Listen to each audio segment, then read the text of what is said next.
ఓమస్మం గురుభ్యో నమ. విష్ణు సహస్రనామ స్తోత్రం ఒక మహాసముద్రం, అమృత జ్ఞానసాగరం. ఇది గొప్ప ఆధ్యాత్మిక సాహిత్యం. ఈ పవిత్ర సాగరంలో సహస్ర జ్ఞానరత్నము దాచబడి ఉన్నది.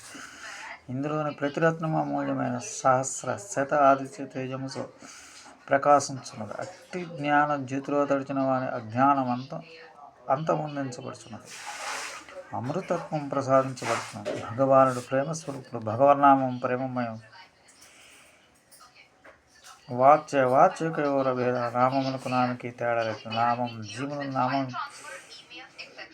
ఈమె వద్దకు చేర్చి నామం అయి ఉన్నది కనుక ఈ సహస్రనామ స్తోత్రంలో సహస్రనామం సత్యనాథుని సన్నిధి చేర్చు సహస్ర మార్గములైన ప్రతినామం 1000 నామముల మహిమ కలిగి ఉన్నది.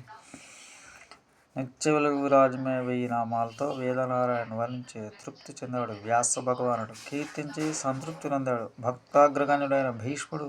నిత్యపారాయణ ఆచరణల ద్వారా పాముల అయిన సత్యదేవుని సమీపిస్తున్నారు ఎందరో భక్తులు. వ్యాఖ్యలు కదిలాయి, సమీక్షలతో సాటి లేని స్తోత్రమై వేస్తున్న నాటికి మిగిలింది.